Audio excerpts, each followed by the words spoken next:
Bienvenue tout le monde, je vais présenter dans cette vidéo une construction mécanique supplémentaire. Alors vous vous souvenez peut-être l'an dernier de la publication de la vidéo de la grosse foreuse, la tarière, enfin c'était plutôt une tentative vu les performances assez critiquables. Alors j'ai décidé cette année de faire une sorte de foreuse plus petite avec des avantages par rapport à la version précédente, des inconvénients aussi en termes de puissance. D'ailleurs j'ai pas trop envie d'appeler ça une foreuse puisque la partie qui va creuser le sol, la voici, donc c'est en fait plutôt une griffe de jardin rotative. Donc on va d'abord voir un petit peu comment la machine est construite et puis ensuite on fera bien sûr une démonstration sur un vrai sol ici présent. L'équipement est fait de deux parties qu'on peut désassembler assez rapidement, ce qui est beaucoup plus pratique pour le transport. Donc là vous avez la partie mèche que je vous ai montrée à l'instant, faite maison, avec des aciers dont l'épaisseur varie entre 3 et 6 mm selon l'endroit. L'ensemble est soudé à l'arc et j'ai essayé d'obtenir au bout la forme la plus agressive possible pour le sol. Là nous avons la partie motorisation qu'on prend ensuite en main.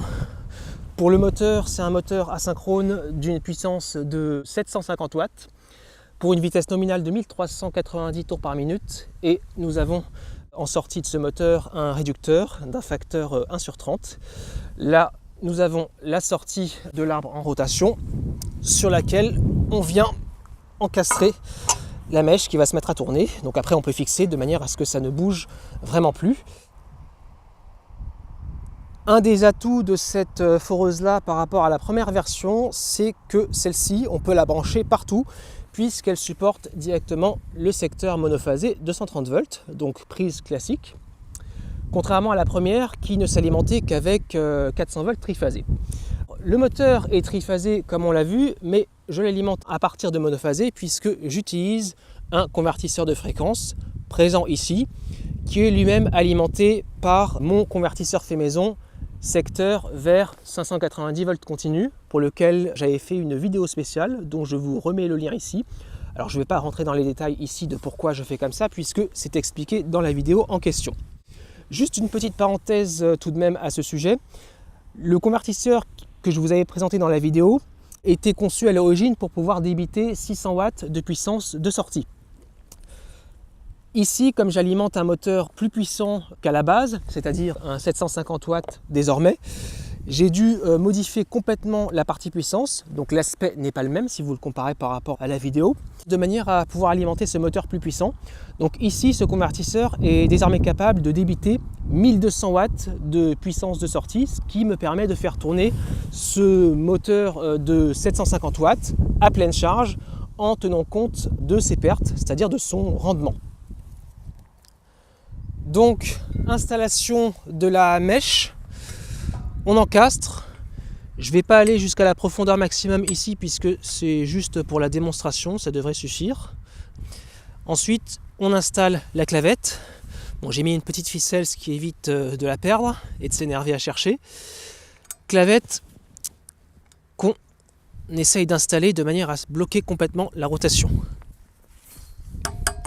Et là, on est à peu près prêt à utiliser la machine. On va donc pouvoir commencer. Alors c'est un appareil qui est quand même plus facile à manipuler que la première version. Déjà c'est un peu plus léger.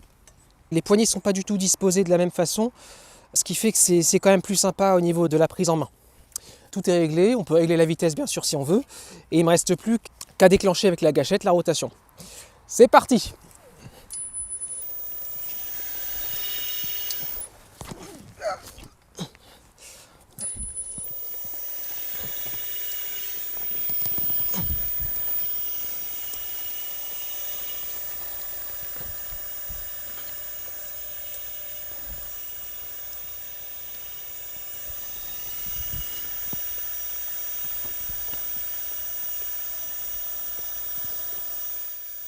Alors je précise qu'il a plu, il me semble, la nuit qui précède donc l'enregistrement de cette vidéo, ce qui fait qu'on a un terrain quand même assez facile, assez souple, et là ça se voit.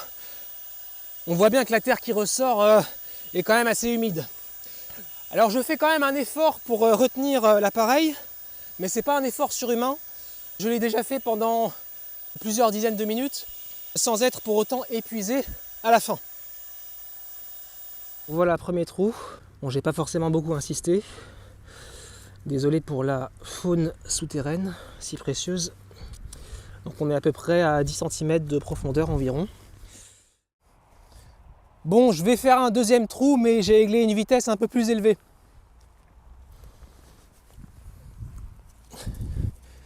On va essayer de ne pas abîmer les câbles, ce serait idiot. Et on démarre.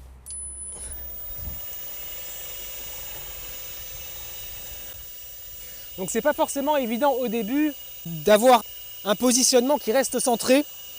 J'aurais dû ajouter au bout de la mèche un espèce de picot centré par rapport à l'axe de rotation, de manière à ce qu'il n'y ait pas l'espèce de déviation que vous avez pu observer pendant le premier trou, où on a les griffes qui ont tendance à taper sur le sol.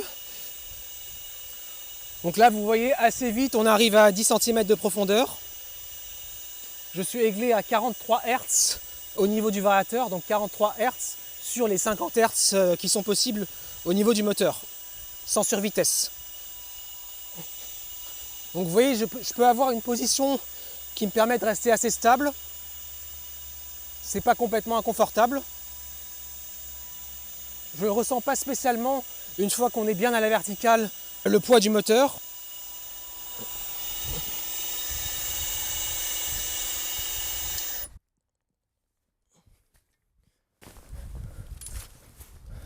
Ça tient tout seul, ce qui fait qu'on peut nettoyer. Voilà, donc ça c'est vraiment le problème. Ça apparaît surtout quand on a un sol humide, cette espèce d'encombrement. C'est embêtant puisqu'on sent vraiment qu'une fois que c'est rempli, ça limite complètement les performances. Je vais continuer sur le même trou, mais après avoir débarrassé les griffes de la terre. On est reparti.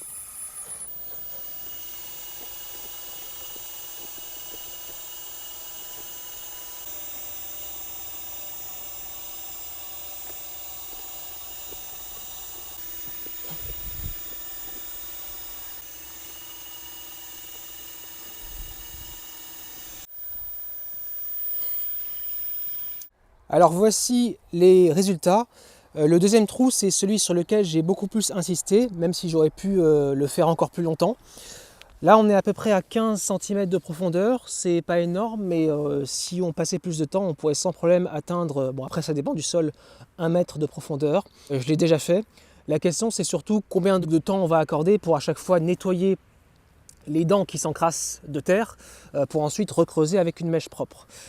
Un des inconvénients de cette configuration-là de mèche, c'est que contrairement à la mèche de tarière qui a sa forme hélicoïdale, celle-ci est incapable d'évacuer la terre au fur et à mesure que ça creuse, ce qui fait qu'on est obligé de nettoyer manuellement et on perd du temps. Mais l'avantage de cette configuration de mèche, c'est qu'il y a moins de métal pour la constituer, ce qui fait qu'elle est plus légère que la mèche de tarière, ce qui fait que l'appareil est plus léger et par nature, il est plus facile à manipuler. Mais bon, je dis ça comme ça, tout ça c'est du bricolage complètement improvisé qui n'est pas spécialement performant. Au niveau sécurité, c'est quand même un appareil à mon sens plus sécuritaire que le premier, puisque déjà il est beaucoup plus stable.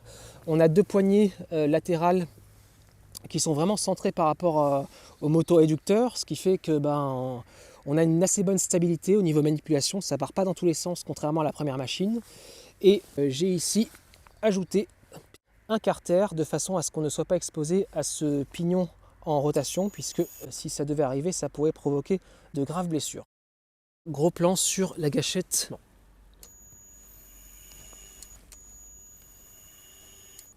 Et pour les personnes qui se poseraient la question, qui se sont posé la question pour la première vidéo, oui, c'est un branchement sauvage qui a permis l'alimentation de l'appareil de forage. Je fais ça parce que j'ai pas du tout la possibilité de faire autrement. Bien sûr, c'est dangereux. Mais je précise aussi que c'est pas moi qui ai dégradé cette armoire électrique permettant de faire ça. On avait ici le piquet de mise à la terre improvisé, puisque sans prise de terre, variateur plus moteur, c'est super dangereux. Voilà, à bientôt!